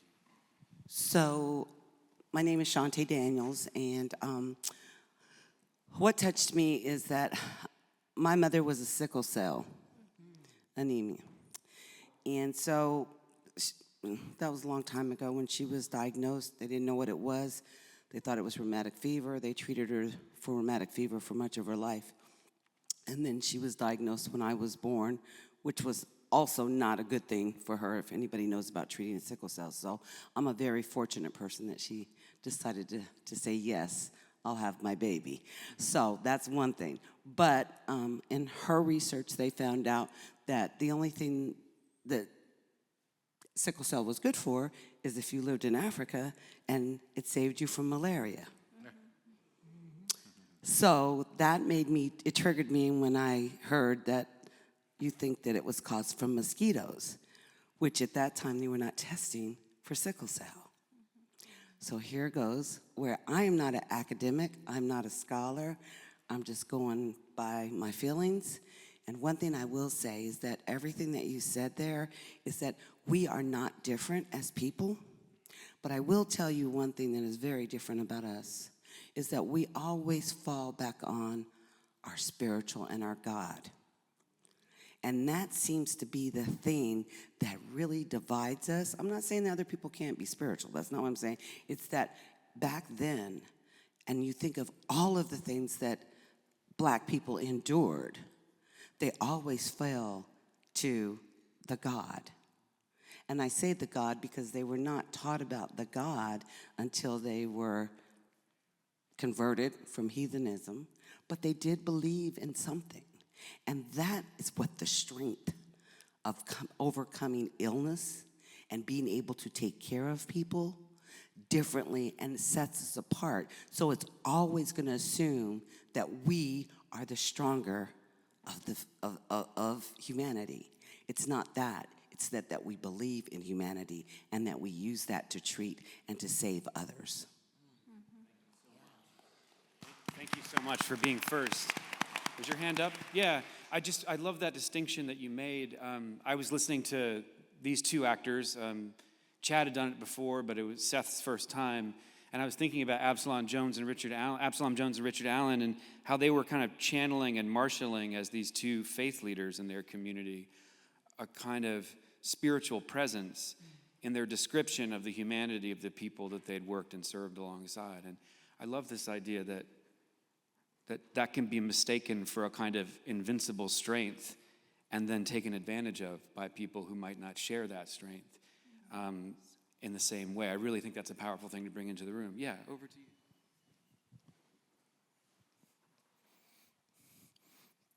Please don't judge me for the way I speak. I am not trying to sound brilliant. I'm just trying to speak as me.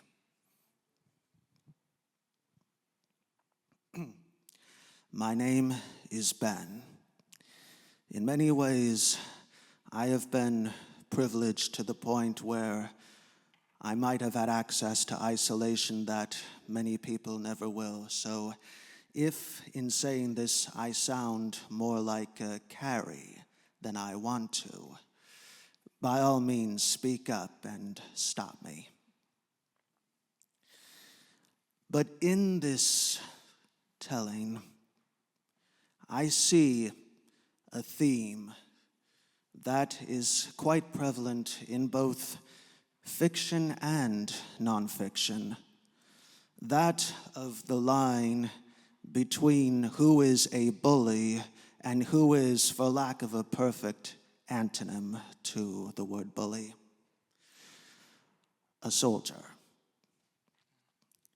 And I believe that it is very important for anyone to learn to distinguish between the two. and especially to recognize who is a bully, and also to accept the fact that when the bully has the power, the bully might have the last word, at least in the short run.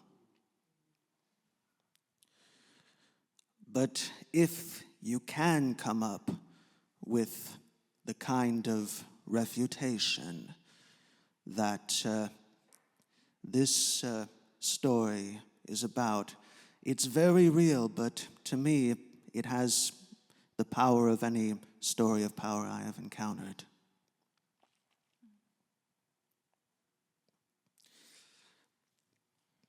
I'm sorry.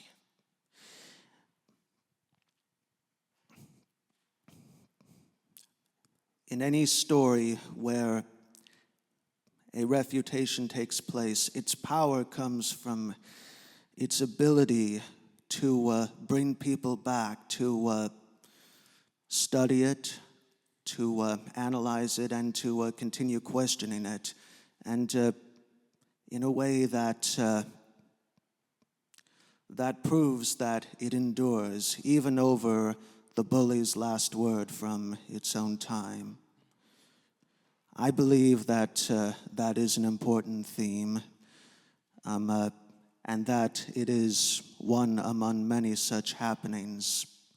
It does make me wonder if such a refutation is possible for any marginalized community or marginalized person. For instance, if people of the autistic community feel under threat and they felt obligated to make their own kind of refutation, could they do so with the power, the insight, the articulation of what we see here? And can the autistic community also avoid the trap of benefiting white and well-off members at the expense of poorer and darker-skinned members of the autistic community? And can it endure like this one does? Thank you so much. Thank you. Those are such powerful words to bring into the room, and I think you answered some of your own questions in your refutation that you brought into the room, and I'm so grateful that you did. I'm going to ask a couple more questions in the fleeting time we have left, but if anyone here wants to take on any of the questions they hear or assimilate all of their answers into one perfect or imperfect statement or make up their own question, as was just modeled, that's also fine too. I just want to move us through a few themes in the fleeting time we have left. And so I want to just go a little bit deeper into the question at the center of Matthew Carey and Benjamin Rush's assumption that there is a biological difference between people with darker skin and those with lighter skin. Carey acknowledged that the theory of black community proved erroneous. He observed that fewer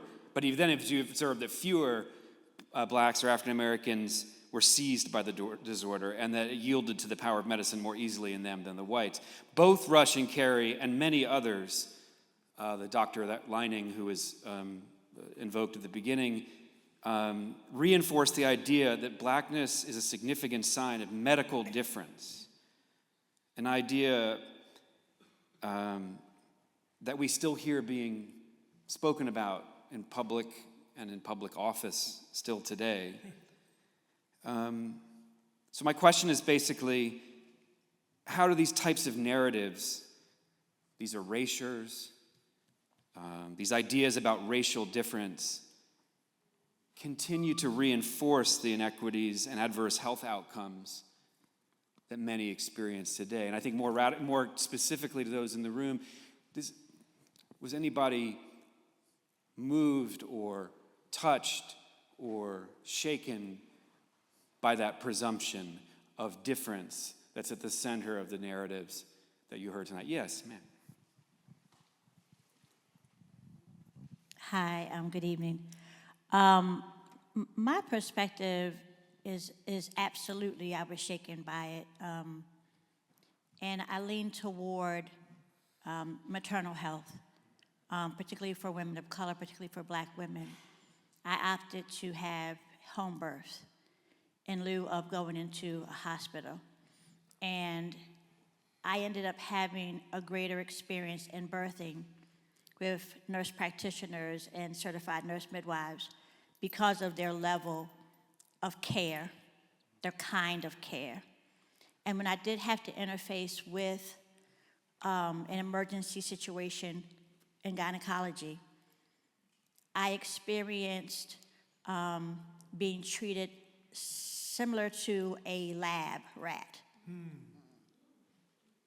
And ostensibly, I checked myself out with my then spouse from that facility because of how I was being treated. My nurse midwife at the time did not have access to that hospital. And so I exited and received care through my nurse midwife at home. But from that experience, I dove deeper into Black women's maternal health and the idea that we can just have babies, without the same level of care, and how Black women to this day, 2025, are still dying more just giving birth, simply because of the level of care or the lack thereof, believing that we don't need the same things, and the idea that when we question the physicians that are giving us care, that how dare we question the medical professionals about our own bodies. And so for me, oddly as an artist, quite frankly a stand-up comic is what I do, I put it in my show to shine a light on the fact that racial medicine still exists, and that we owe it to ourselves to not harp on just the refutations, the stories of yesteryear. The stories are still accurate today. Yes. And so for me, this touched me in a big way to see these artists, these amazing actors come and breathe life into those real documents. You could have read that in 2025, and it would have had the same impact. And so thank you so much for that. Thank you so much. Thank you. Just to kind of piggyback on what she was saying there, it's incredible that we still have to do things like that and stuff that's been going on for a long time. If we look back at what comes to mind, as she was saying, the lab rat, you talk about the Tuskegee Institute, that study. I mean, and I'm quite sure you're familiar with that. That was just unbelievable to have the goal to even come up with some type of study like that, and to literally have your base there where you know you're going to let people die, and to see how far they get sick to measure it, but that was okay because they were Black. That is the thing. And we go back to the thing I find funny is you look at Black as not qualified, but yet we're the first to go somewhere when it decides something dealing with bravery, or we're the first to be used as that lab rat. But we're not qualified. Please, Crystal, go right ahead, yeah.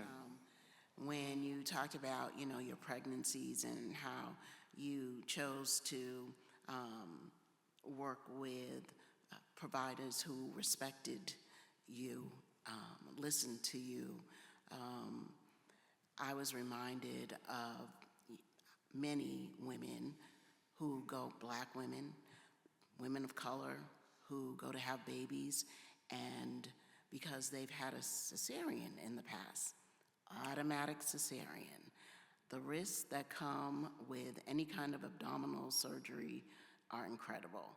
And no scientific basis for this, but just the fact that you had a previous cesarean. They also have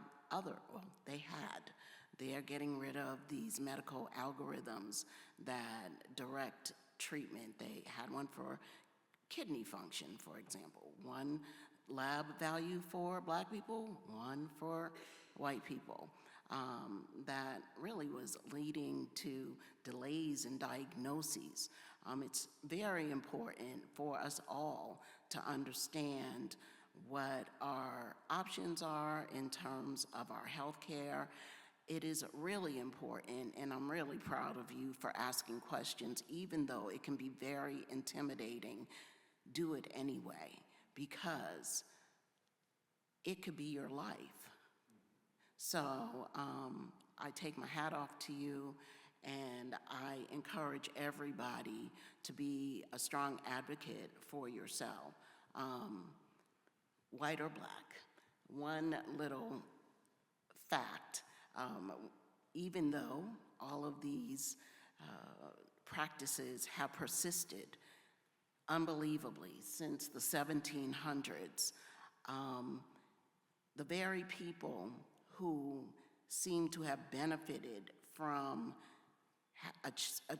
receiving good health care are now have one of the worst health outcomes, and that is white men. We have focused on everybody else and treated white men like, you're invincible or something. And when I look at mortality of white men, it is neck and neck with Black men, about 77 years old.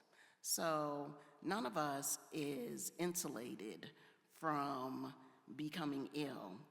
All of us owe it to ourselves to be our own advocates.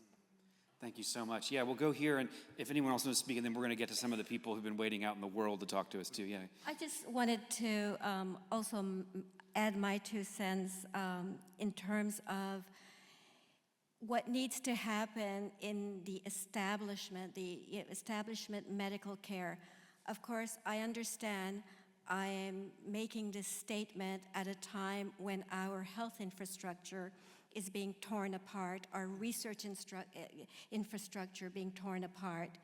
But it is really important for, if we come out of this, how we come out of this, to go forward and build on studies that look at disease in people and the different reactions of different groups to disease, and how best to care, what is the best care for a hypertensive woman who's having difficulties in her pregnancy, or a diabetic woman who's having difficulties in her pregnancy.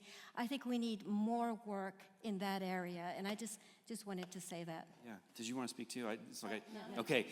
Thank you so much to our panel. I wanted Diane. You've been waiting for some time. What resonated with you? What did you want to speak to tonight, Diane? I'm here. Can you hear me? You're a little muffled. I'll try to talk louder. Okay. Okay. The thing that most resonated with me as a whole is it snaps me right back to the very early days of COVID, when in my community there were people in my own family who believed that Black people were immune from COVID. Where they got that, I don't know. And I had to do a lot of persuading to convince them to be careful. And when the vaccine finally came out, to go and get the vaccine. We were fortunate. We only lost one person in our family to the disease. But now, in 2025, I am extremely fearful because of the destruction being waged against public health by the administration. And I'm horrified at what might come down the pipe in the future. Yeah. we will be totally unprepared if this continues, this destruction continues on. I pray that we find a pathway through to head this off before the disaster occurs. Thank you so much, Diane. You came in loud and clear, and I'm grateful to you for all the things you brought into the room here in Baltimore. Sasha, I don't mean to put you on the spot, but before we go to Michael, Sasha is sort of the resident scholar I've been working on the project, and we talked early about this sort of myth of Black immunity to COVID, and I wondered, just since it was named, if you could speak to it for a second, briefly. Yeah, no, thank you. Thank you to the actors. Thank you to the panel. Thank you, everyone. Everyone here. You mentioned at the beginning that history tends to rhyme, and I think it's so important that we remember that in the early stages, as Diane mentioned, of the COVID pandemic, there was this belief once again that rose up that the people of African descent were somehow immune to COVID or less predisposed to it. This emerged in no small part, especially early on, because statistics, mortality, morbidity rates were not being counted necessarily and disaggregated according to census-based race categories in the United States, which left the impression, perhaps, that the Black people were not getting sick. This was much like, as was stated by Jones and Allen, very much not true. And I think it's important that we remember and we recognize the ways in which these myths continue to crop up time and time again and justify more and more violence as a result of infectious disease. So that's, just wanted to add my piece there. Thank you so much. Well, you've added so much. We wouldn't be here without you, Sasha, so thank you so much for suggesting that we perform it. What I hear you saying, amongst many things, is one of the underpinnings of that myth as it emerged at the beginning of the COVID is about the death count itself, which is central to this question of Carey's count. And it takes him 36 years from the 4th edition, long after Absalom Jones's death, to finally concede that 3/4 of the 20 Black people who were brought to Bush Hill Hospital died. And that's also a gross undercount. As you heard in the refutation, if there were 2,000 free Africans in the community, free Blacks in the community at that time, and their death rate was 4 times what it normally was, well, you can do the math, what it would have been at the time. So I appreciate you giving us some specificity to that historic context. Michael, you're next out there in the world.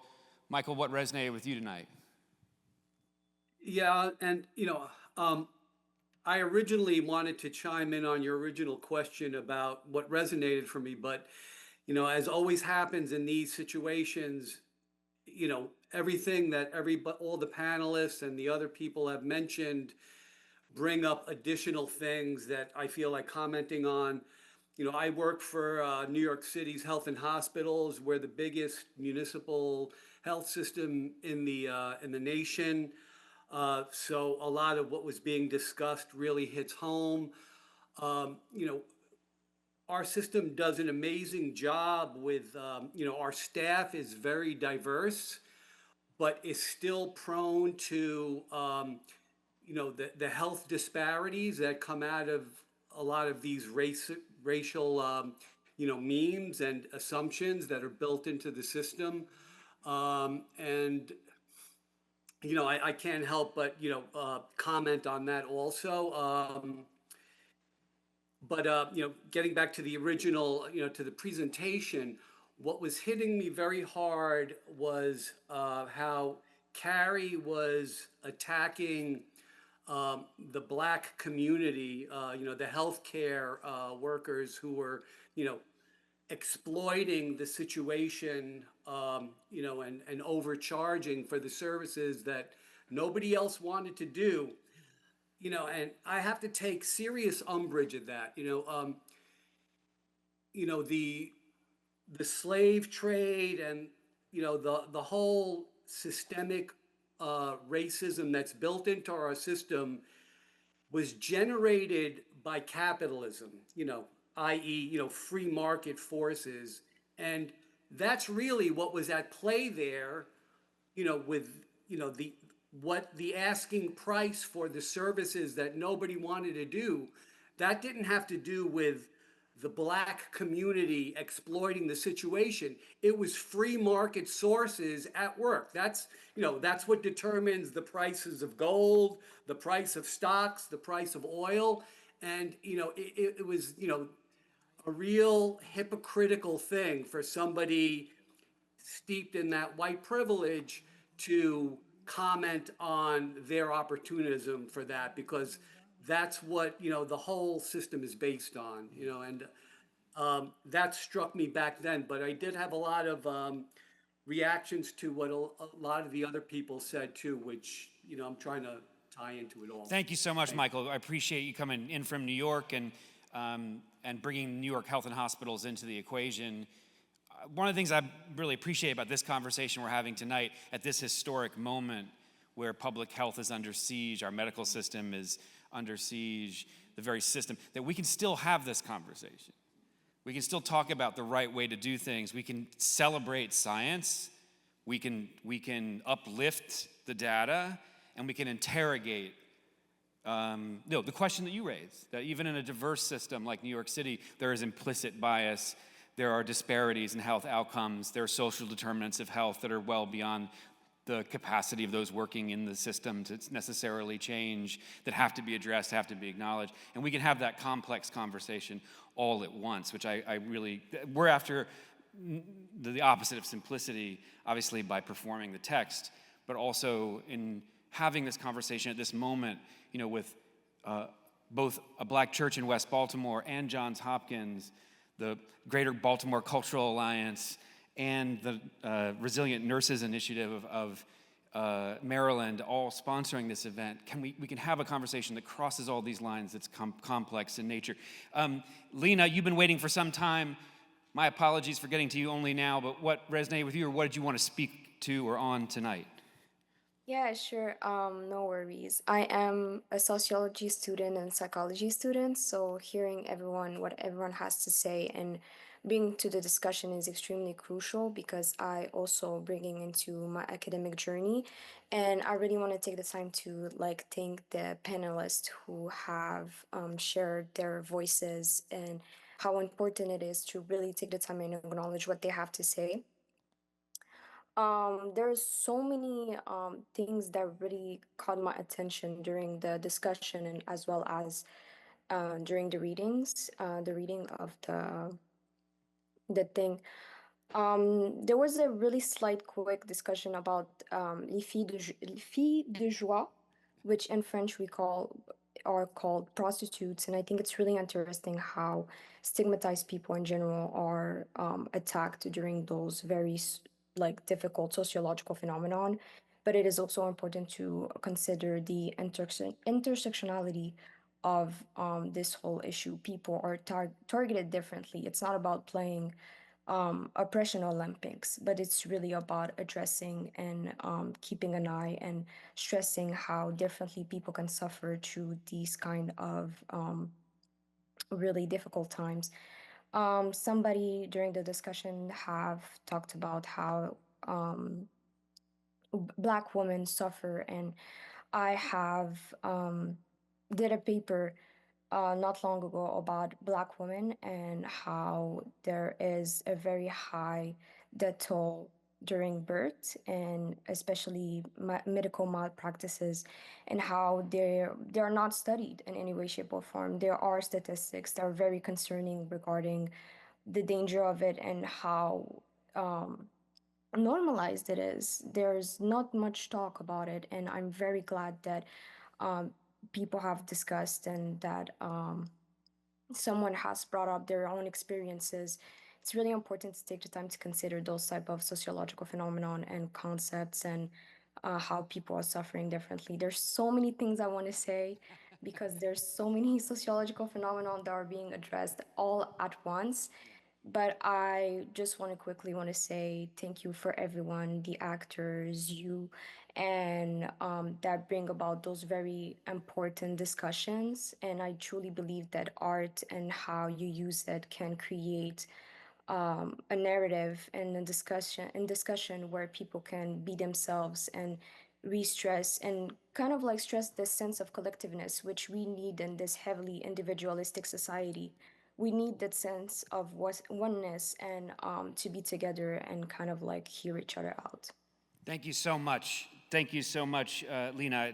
It's great to have a student's perspective in the room, especially of sociology, making all those connections. And I appreciate you heard that line about sex workers and how essentially Carey is kind of blaming them and saddling them with a kind of responsibility for their response to the disease, which obviously, as we know later, is not, with other sexually transmitted diseases, there could be at least a correlation between their behavior and the outcome, but here we're talking about mosquito-borne illness, and we know now, so it illustrates and really opens up, like, how many different ways do we victim blame or blame people for all kinds of morally justified reasons in our minds for their suffering, for their illness, justifying their suffering.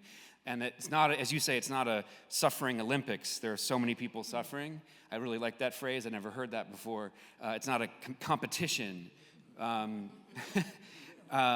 it is, in fact, it's not a competition. It's important to acknowledge that we're part of a collective, as you say, and that we have to collectively face this together and unpack our own relationship to each other's suffering, our own complicit relationship. This is a school night and a weeknight in Baltimore, and the first time we did a theater of war performance, it was for 400 Marines in a Hyatt ballroom in San Diego, and everyone told us the Marines would never talk, and we scheduled a 45-minute discussion about an ancient Greek play about the Trojan War and about suicide and about mental illness, and we scheduled a 45-minute discussion, and the discussion lasted 3.5 hours and had to be cut off at midnight, and we won't do that tonight. We've touched upon a lot of the themes I had hoped we had, just because I see, these amazing panelists have been like co-facilitators of the conversation. We've touched not only upon inequities and disparities, about the way that the kind of sort of controlling of the narrative that happens in Carey's text, as you said, results in these various myths that go on to perpetuate various types of suffering still to this day, the maternal health that was brought into the room, AIDS and the Haitian population. We've also talked about frontline workers and healthcare professionals and nurses in particular, and caregivers and people who spend their entire lives as caregivers. I've had people raise their hands in our performances and say, I cared for my children, I cared for my parents, I'm personally a caregiver at work, and I've spent my entire life as a caregiver, and this really resonates with me because I feel like I'm in that epidemic that they're describing my entire life. So we've touched upon a lot of themes. I'm sure we could go for hours more, but we're not going to tonight. I'm going to ask one final question, though. And that's, I was really moved in both Seth and Chad's performance tonight, how they were refuting not just rhetorically what Carey said, but with their humanity. And not selling their humanity, not performing their trauma per se in order to be seen as human. From my perspective, at least watching it in the audience, it's one interpretation, but acknowledging the humanity of all the people that they cared for, white, black, everything in between, acknowledging the children, acknowledging and naming the black health workers who died, whose names were not in Matthew Carey's record, and then saying their names. I was really moved because it brought them to tears, but that's because that's the job of the actors, sort of bring us into relationship of what we should be feeling, or maybe what we don't always have permission to acknowledge or feel, just like comedy does in a different way. And comedy can be a different type of refutation, equally, if not more powerful. It's like the hardest one. I'm so impressed that you do that. So Allen and Jones say in their text, "It is unpleasant for us to make these remarks." And by these remarks, they're talking about pointing out all the inhumane things the white population did during the epidemic and all of the injustices of how they've been treated and slandered and libelously spoken of and maligned. But justice to our color demands it. But justice to that was the catalyst that caused two leaders in the free black community to write the first federally copyrighted work by African Americans. That you could see they heard Carey's history, and they said, justice to our color demands. It's the birth of black presses in the country. And this foundational text that Sasha introduced me to, I feel like everyone should know, so I'm glad we were here to hear it in its entirety, or almost entirety tonight.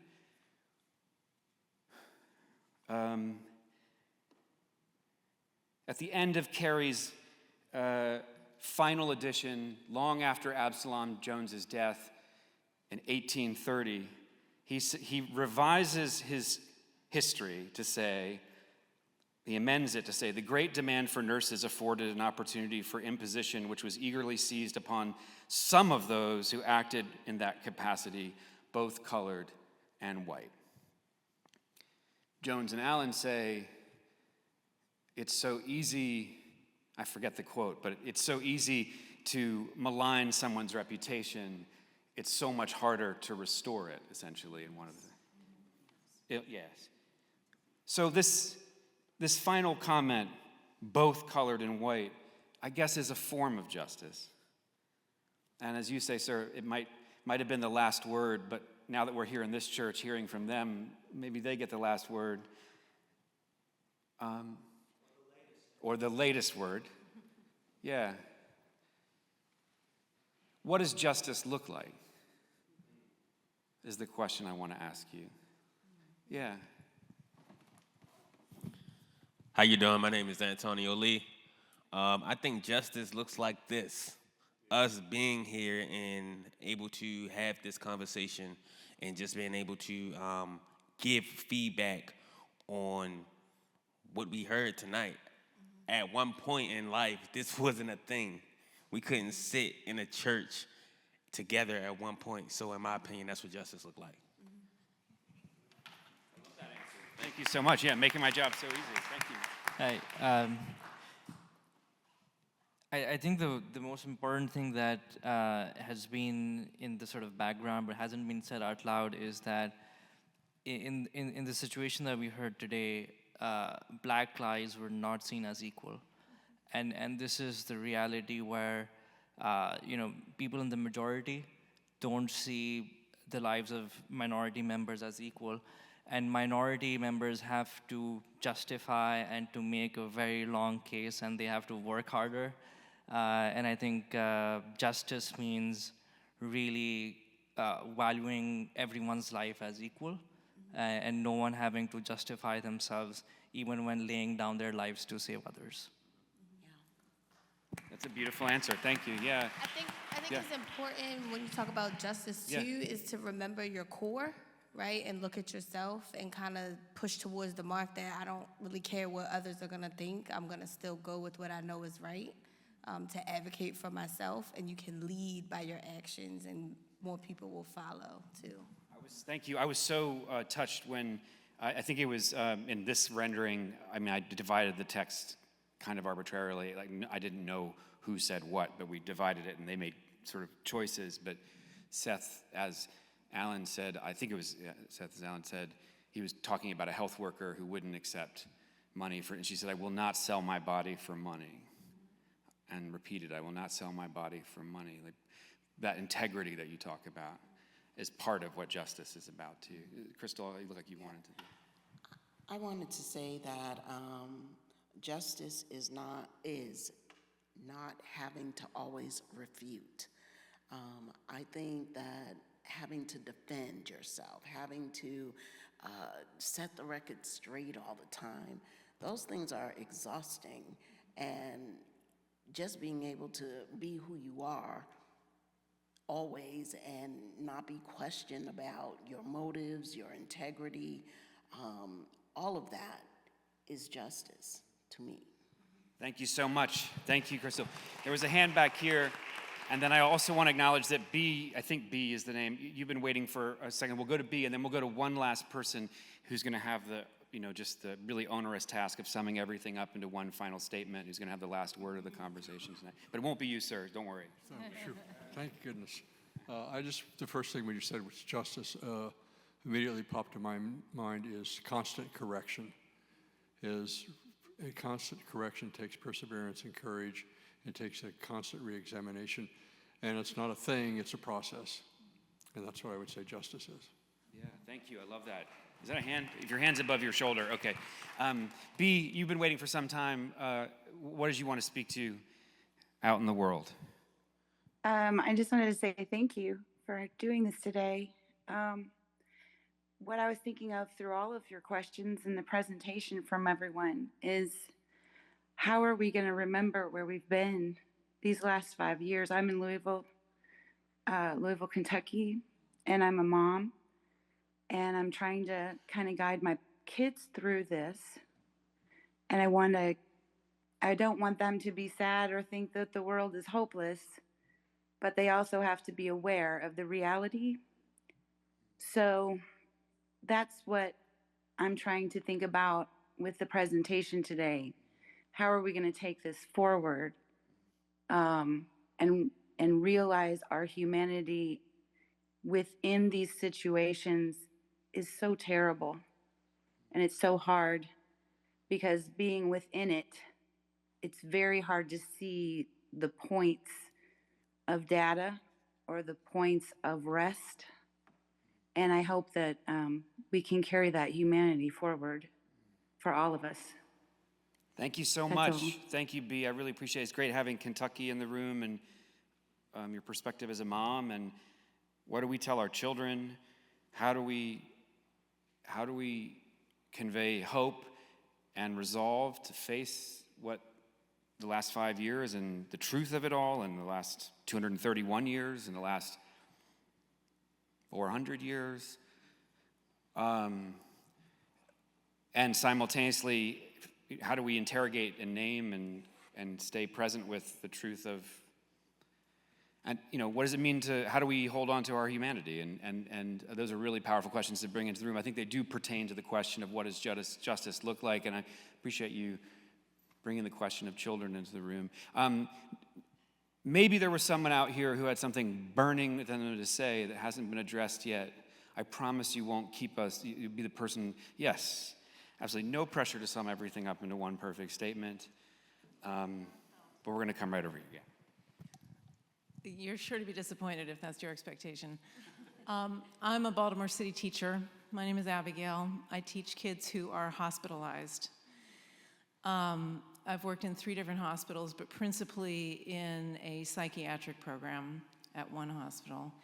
And between that experience and, as well as my own battles trying to get my own health care, I think that the way that our healthcare system works, we have devised a bunch of rubrics and a bunch of lists defining what is acceptable, minimally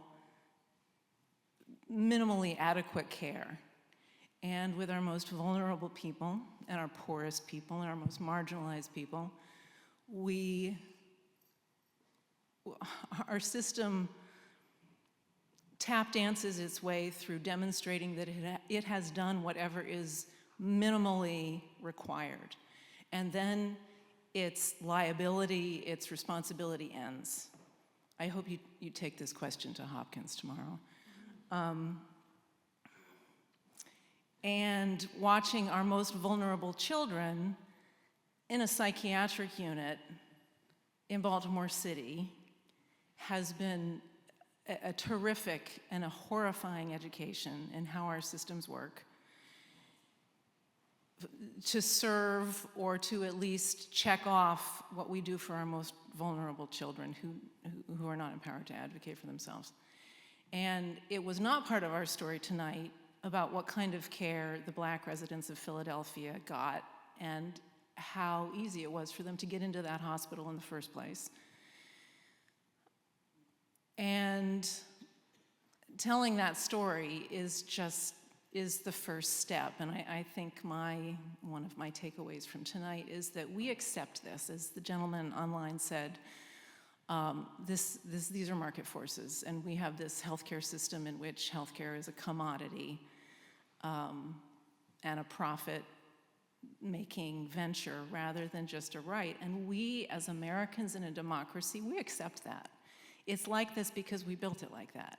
And my hope is that in this awful moment that we are in as a nation, we come out of it newly empowered to demand what is actually good for us and not just what is minimally adequate for all of us, no matter how privileged or underprivileged we might be. But the political will to provide it for the least privileged among us is the most difficult to summon. But that's that's my prayer for this crazy, awful moment. Thank you so much.